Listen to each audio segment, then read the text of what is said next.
Expedition Overland is proudly presented by General Tire, anywhere is possible, and in part by Maxtrax, take the easy way out, Magpul, hard goods and apparel, Warn, go prepared, Icon Vehicle Dynamics, Equipped Expedition Outfitters, CBI Off-Road Fabrication, X-Venture Trailers, and in association with Toyota, let's go places.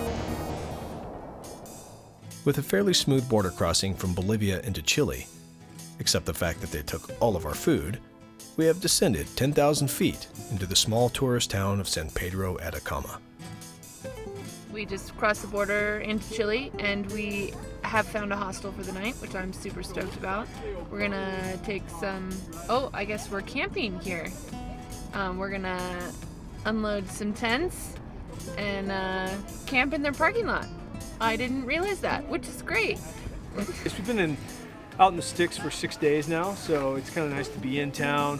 There's hot showers here, and just get a good meal in us. Not have to. It's a lot warmer. Way warmer, even though we're bundled. Here we are bundled up, and but it's a lot warmer. 20 degrees warmer right now. Like, 30. it's more or less just to get comfortable than to like survive. We're thinking to the desert tomorrow, but yeah, it feels good to be in town. Feels good to be in Chile, and I'm excited for some dinner.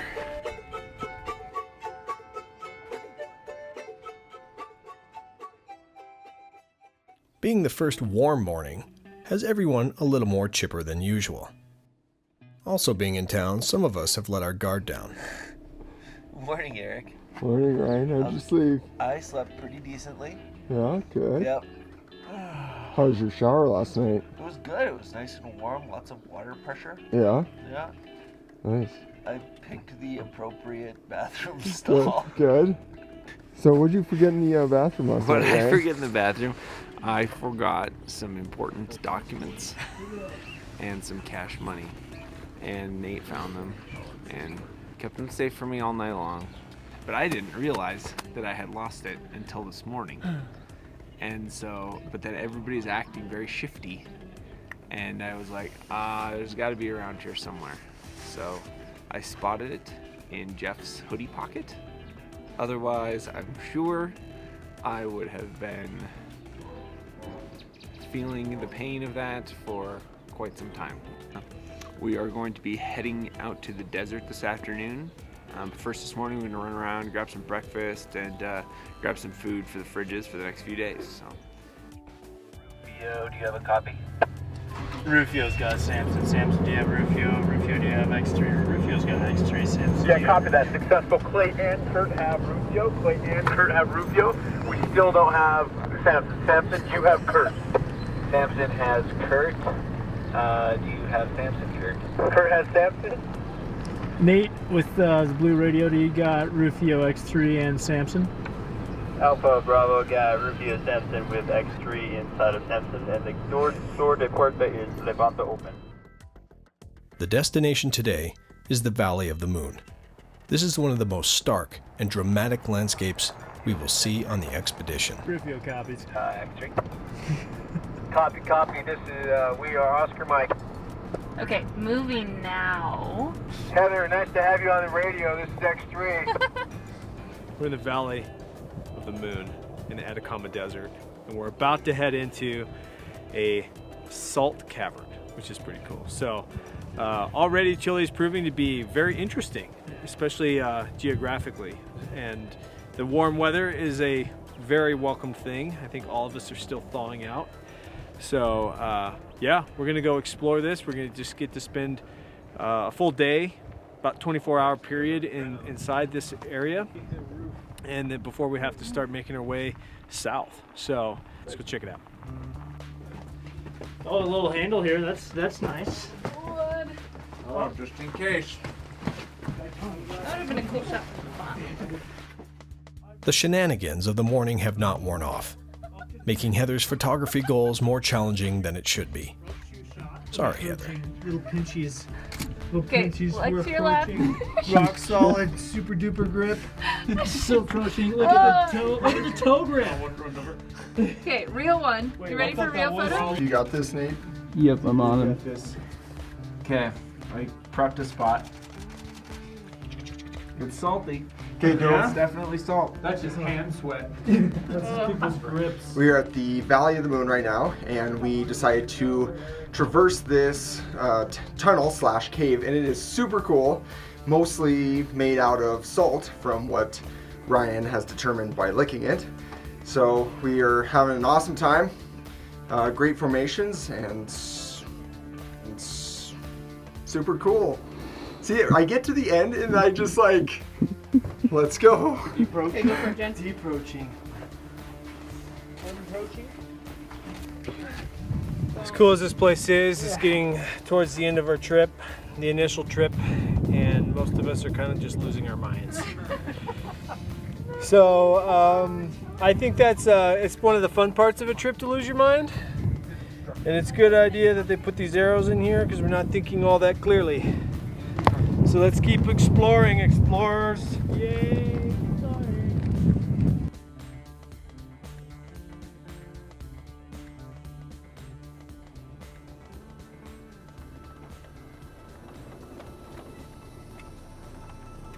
Back in the trucks, we push deeper into this bizarre world of rock, salt, and dust.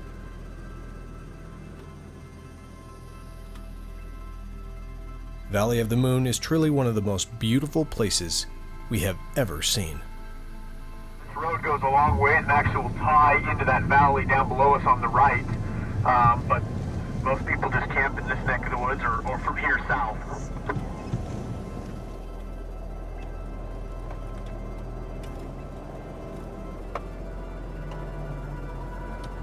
Every country has been really warm and welcoming as we've come through and traveled. I think, you know, without fail, everyone kind of has a little bit of that same wanderlust and want for adventure. So when they hear about our story and where we've been and where we're going, everybody ends it with a smile. I mean, some say you're crazy, some say that's scary, but every one of them says that's really neat what you're doing. So that's been fun. We're 6 weeks in to what has been an amazing adventure thus far. And in the big picture, we're only halfway through the South America continent. I think the hardest part of that is just learning how to process it all, because you see so much so quick, and we move really fast. It's stuff I won't forget, it's stuff I don't want to forget. And you know, these are also places where I know that this is possibly a once-in-a-lifetime trip I'm on, because who knows what tomorrow brings. So you got to learn to embrace the moment and enjoy the moment and process through it, which is always a bit of a challenge for me. This being my first trip, I've definitely learned a lot about myself, which has been really good. And I think that's the point of a trip like this. Never thought that I would be driving through South America, and now I've gone through Colombia, Ecuador, Peru, Bolivia, and now into Chile. And it's going to be a very humbling experience to go back and just look at all of the amazing things that we did on this trip. It's such an incredible place. It's really hard to describe because there's such diverse landscape and cultures, and really there's just so much to see. It's hard to take everything in. Overall, this trip has truly been awesome. This is a trip that I have literally been studying and wanting to do for 15 years. You just don't think about other cultures and how they're living different ways than you are. So seeing them firsthand, it was kind of like a smack in the face of like, there is totally a different way of living life, and it's so easy to forget that in my comfortable day-to-day routine. And it makes a huge difference the way that I'll look at life from here on out. I love overlanding so much because of the people that I get to do it with and experience it with. And I've just truly enjoyed this experience because of the team this year. It's just been excellent. And it just forces you to take a deeper look. And that's what I love about this stuff. You shouldn't come back from one of these trips the same person. If you did, then you really missed out on what the experience truly was, I think. We're going to take a few months off and wait for the winter in the southern Chile to kind of move on, and then we're going to work our way all the way down to Ushuaia and finish out this trip. And when we do that, we have completed the Pan American Highway, which is an incredible accomplishment if we can do it.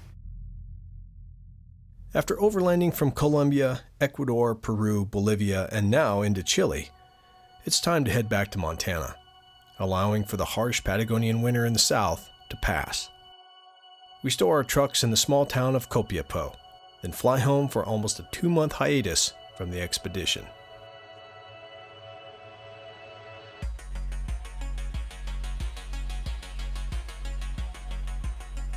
We dedicate ourselves to the post-production process while the Patagonia winter passes. It's imperative to get the film as far as we can before we head back to South America to complete the Pan American. Post-production of the series is a huge undertaking and a complete shift in mental space. For weeks, we get to reflect on our trip through footage, and the excitement for the next phase of the expedition starts to build.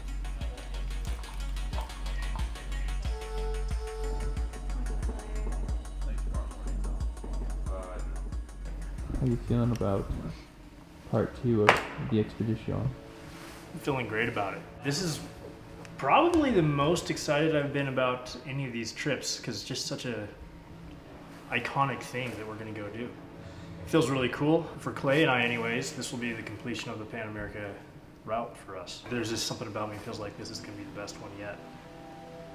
How do you feel?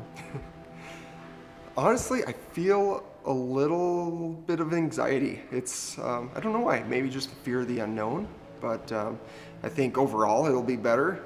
Just, you know, we've had time to kind of collect ourselves, refocus. So I think we are more united as a team, and things will just click that much better. Slightly bummed that I'm not going, but I'm very okay to be at home and finish up. We have a big year coming up next year for 2018, so I will be here. If you need anything, let me know.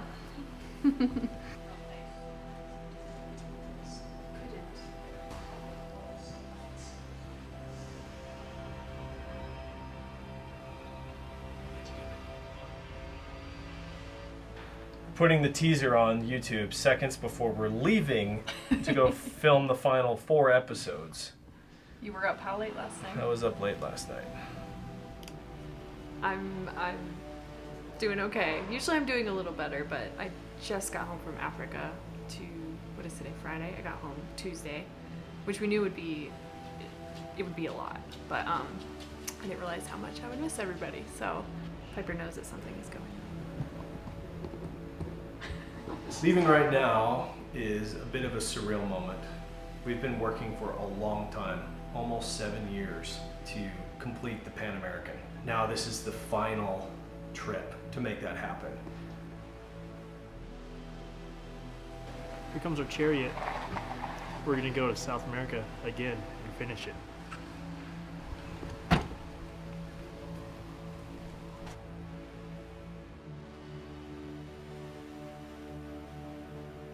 Phase 3 sees a skeleton crew of only 6 to complete the expedition.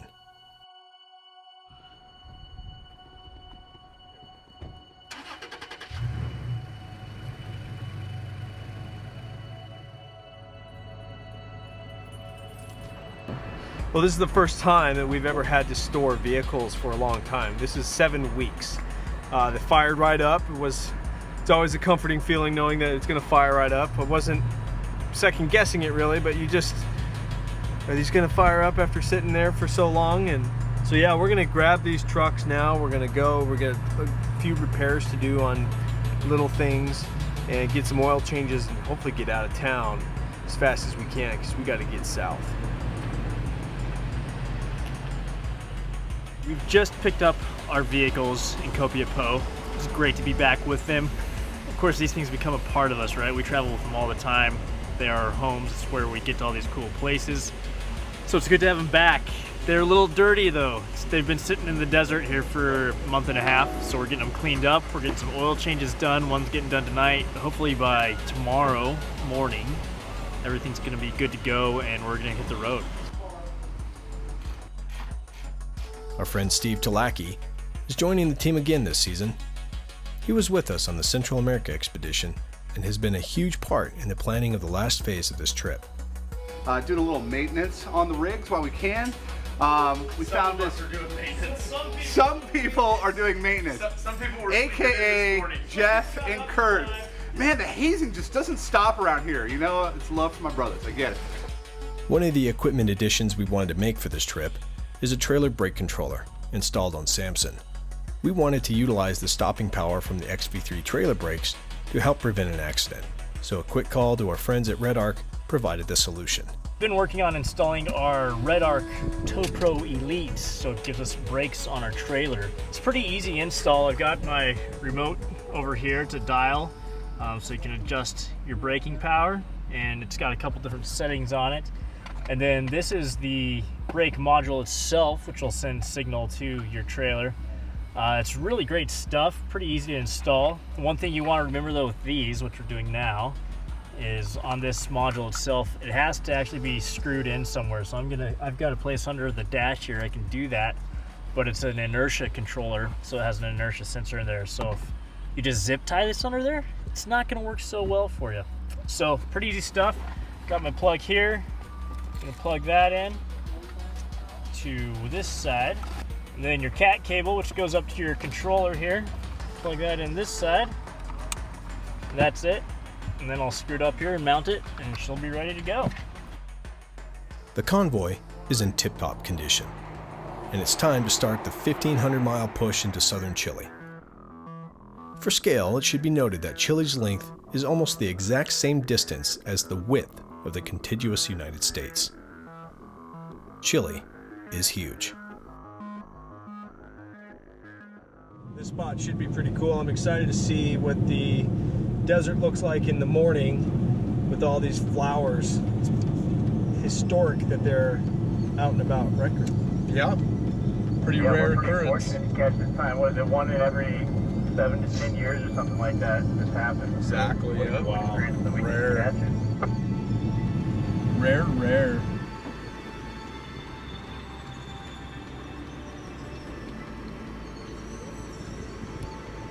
Right there? The last 2 months. Yeah. Yeah.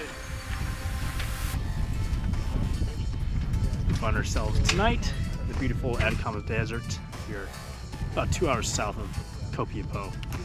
It's been a beautiful drive in. We've been seeing flowers everywhere. This is the first time in 7 to 10 years roughly that there have been flowers in the desert, so we're really fortunate to see that. There's just fields of purple everywhere. So my role here is cooking, as well as driving and filling in wherever else needs to be, things that need to be done. Keep people in good spirits. And it's kind of fun to do with all this stuff that we have. Steve is a fantastic cook, well known within the group for his burgers, and it's a privilege to have him on board this trip. I'm approaching. Jeff and I have decided that the ultimate Overlander shoe is a approach shoe. It allows you to approach all kinds of things. Anything. Including your life. You know, they've got a great toe box, so when you're crawling around under the trucks and stuff, you don't blow out your toes. It's got a stiff bottom, so you can go running and hiking and climbing over stuff. And they fit in the pedals really nice. So Jeff and I have just found that the approach shoe is the ticket. Totally. I'm gonna go approach something over here. Okay, I'm approaching the summit. I say flip-flops. Flip-flops? Steve's gonna be dead in 2 days. Now, when we were in Bolivia, do you remember how cold it got? Shake the camera to say yes. Okay, remember how cold that got? So we called our friends over at Nemo, said, hey, can you send us some much warmer bags? So they said, sure. And then they sent us their Canon Longs, 850 power, down minus 40 degree Fahrenheit. So we should be adequately prepared for anything that comes this way. And perhaps a little over prepared because tonight it's going to be 50. If you don't need it as warm as it needs to be, or as it potentially can be, you can open these up, and it opens up one of these flutes, and it allows a ton of air just to dump through there, some heat to escape through there. So you can regulate the bag pretty well. I'm excited to try it. I've had another one of their Nemo bags on the first part of this trip, and these vents, so to speak, worked really well. I was able to do a lot of different nights and, you know, manage the temperature of myself a lot better than just a fixed bag. So pretty neat. Anyway, we're gonna cook until we get down further south, but then if it gets really cold, it's gonna be worth having these. I'm back in my office here in X3. It's where I spend a good chunk of my time, both during the day and after hours. So we've got some awesome stuff lined up this trip. We're just getting kicked off. It feels good to be back in the saddle and getting some miles on our map. Loving it. We have one last night in the Atacama Desert before we leave the region, and it couldn't be a better time to be here. The desert has offered us a peaceful night of sleep, and in the morning, Nathan finds himself in an extremely rare flower filming extravaganza. We all just gave him his space.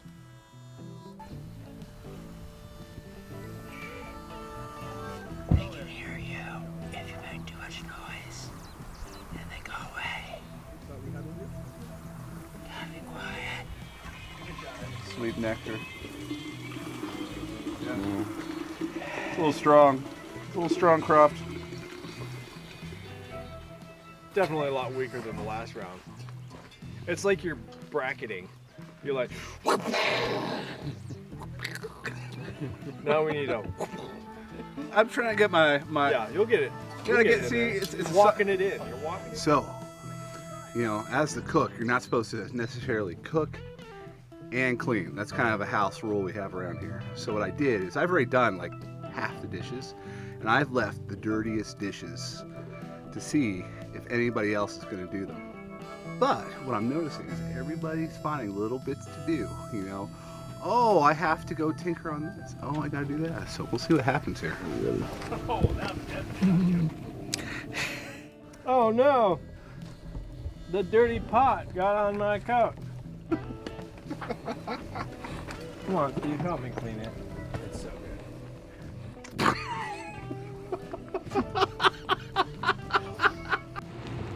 Off into the mist we go. It's time to get the generals rolling. We have a hard 2 days drive over 1,500 miles of rainy road to get to the south.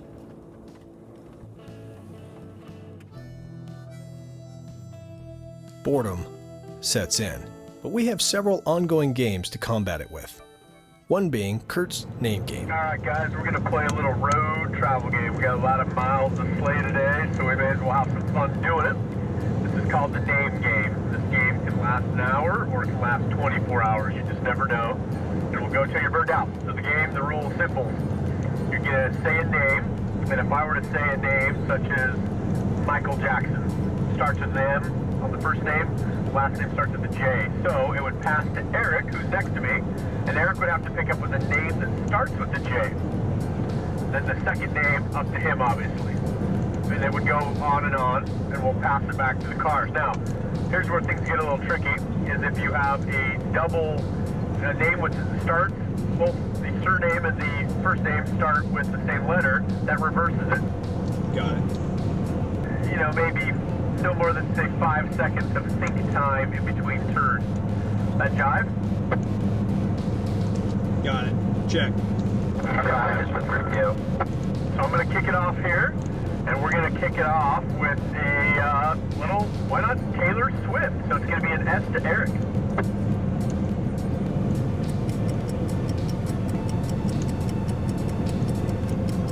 Sammy Davis Jr. Junior. So J. John Williams. William Shatner. S to Jeff. Sam Elliott. E to A. Can use any E. Edward Norton. Alright, so revolves back to me with an N. And I'm going to do a, Nathan Norby. Go right back to him. Nancy Reagan. Nancy Reagan. Well, I keep thinking of, we can go with Ryan Reynolds. I am. Back to me. Kicked it back. Little Tea Party action, Ronald Reagan. How about some Robert Redford? Old Robert Redford. I'm gonna send it down the line, and how about a Rob Zombie? That's a Z to Nate. Z.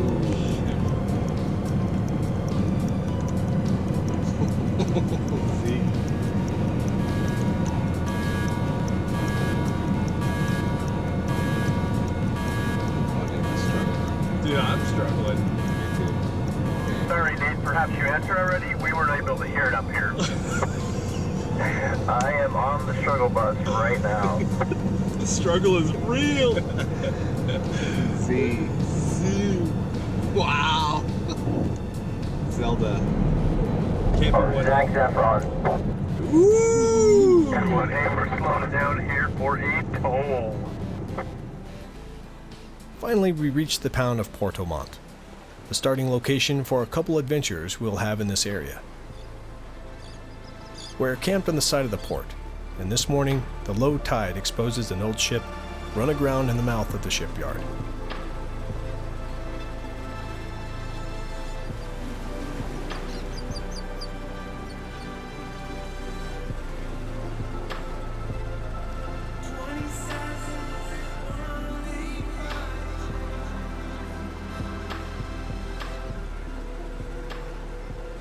All right, we're here in lovely Puerto Montt, which is an awesome city in the south of Chile, and it's kind of one of the last big cities.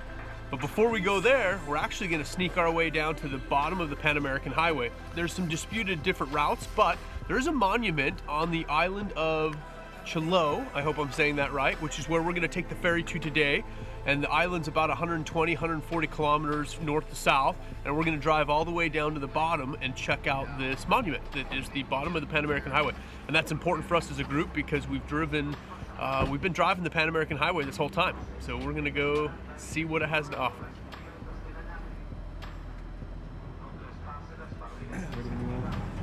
We asked for permission to gain the bridge, and it was granted. So here we are at the top, heading over to the island. The captain here has been captaining this boat for 30 years, or at least doing this route for 30 years, 31 years. So he's showing me a couple of the stuff, wind speeds, sonar, depth. It's pretty cool. It's fun to travel on many methods of transportation.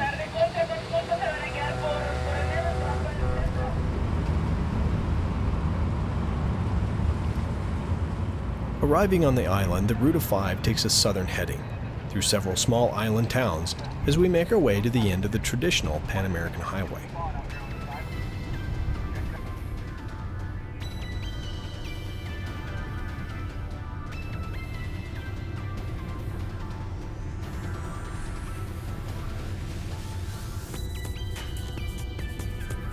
Well, Kurt, I feel like we ought to be getting close, huh?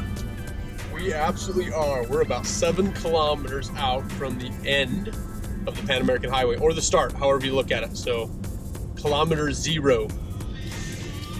Now, you would specify this as the old Pan American Highway, or how would you define this through your research? Well, the original Pan American Highway, as it was laid out, there were, groups that kind of laid out the path and decided to give it that name. Governmental organizations, and this is where it started at the south. And the north end was Anchorage, so 21,000 kilometers between the two, and we're at the bottom of it here.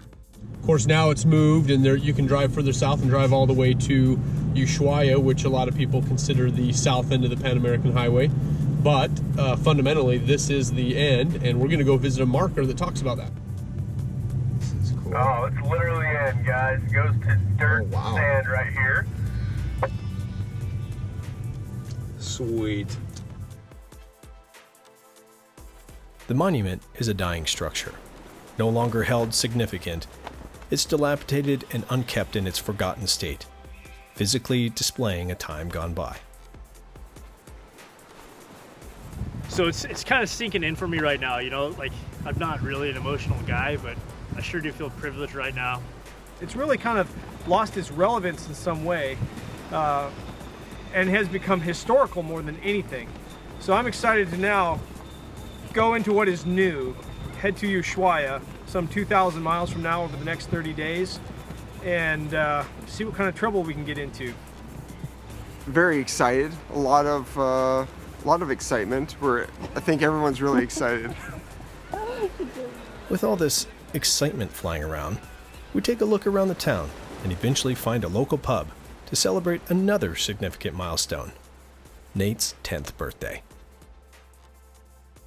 Guys, here's a great start of our trip. Let's hope that we continue to have luck and have a good time. And cheers to making it to mile marker 0, start of the Pan American. Salud. Cheers. Salud. Salud. Keep this. Salud. I'll get you in there, Clay. Birthday boy. Oh, thank you guys. Yeah. Did I do it? Yeah. Do it. Do it now? Make this awkward? Want to do it now? Hey, how awkward could a man lick a candle? It's pretty awkward. Oh.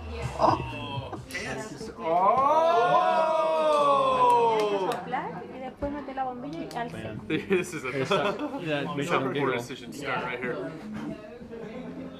Go, go, go, go, go, go, go, go, yeah!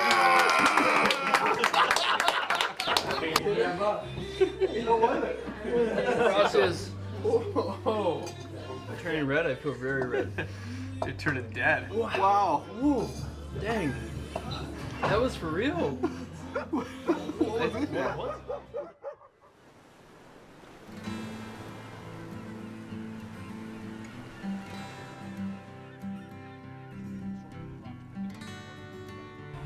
Huh? They just don't know what to think of us. Like, why are they eating? What are they doing? I never know what they're doing. Ramon here came and approached us at camp and asked us if we wanted to go fishing on his boat with him, or just for a quick little ride. Yeah? Yeah?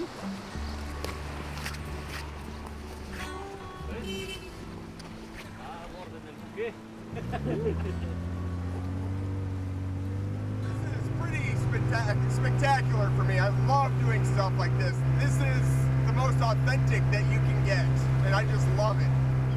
It's like he's taking us through his buoys right now, and he's gonna show us shortly what he's harvesting here. So it takes them, I'm guessing it takes them 1 year for him to grow this large. Un año para export.